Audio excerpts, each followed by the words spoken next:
તો વડોદરાથી મહત્વપૂર્ણ સમાચાર સામે આવી રહ્યા છે, જ્યાં વડોદરામાં સ્કૂલ વાહન ચાલકો સામે પોલીસ અને આરટીઓની તવાઈ કે જે વડોદરા સ્કૂલ વાહન ચાલકો સામે પોલીસ અને આરટીઓની તવાઈ ત્યારે ક્ષમતા કરતા વધુ બાળકો બેસાડનાર વાહન ચાલકો દંડાયા, જ્યાં પાયલી સ્થિત બ્રાઇટ ડે સ્કૂલ બહાર હાથ ધરાઈ કાર્યવાહી કે જ્યાં મોટી માત્રામાં સ્કૂલ વાહન ડિટેન કરવામાં આવી છે। ત્યારે વહેલી સવારથી જે ટ્રાફિક પોલીસ જોવા મળી કે જ્યાં વહેલી સવારથી ટ્રાફિક પોલીસના ધામા જોવા મળ્યા, ત્યારે સેંકડો જે સ્કૂલ વાહન ચાલકોને આરટીઓનો મેમો પણ ફટકારવામાં આવ્યો છે। તો મહત્વપૂર્ણ સમાચાર વડોદરાથી સામે આવી રહ્યા છે કે જ્યાં ગઈકાલે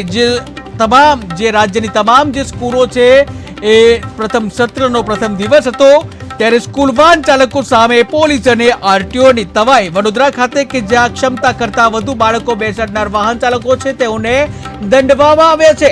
જ્યાં બાયલી સ્થિત બ્રાઇટ ડે સ્કૂલ બહાર કામગીરી હાથ ધરવામાં આવી, કાર્યવાહી હાથ ધરવામાં આવી, ત્યારે મોટી માત્રામાં સ્કૂલ વાહન જે છે તેને ડિટેન કરવામાં આવે છે। ત્યારે વહેલી સવારથી જ ટ્રાફિક પોલીસના ધામા જોવા મળ્યા, ત્યારે આ અંગે સેંકડો સ્કૂલ વાહન ચાલકોને આરટીઓનો મેમો પણ ફટકારવામાં આવ્યો છે। ઉલ્લેખનીય છે કે રાજકોટમાં ટીઆરપી ગેમ ઝોનની જે ઘટના બની હતી ને ત્યારબાદ જે ફાયર સેફટી તેમજ અન્ય લાયસન્સ સહિતની જે કામગીરી તંત્ર દ્વારા હાથ ધરવામાં આવી છે, ત્યારે ગઈકાલે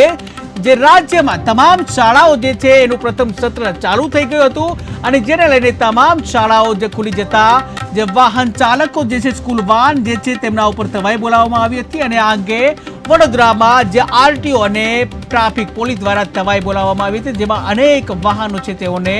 દંડ ફટકારવામાં આવ્યા।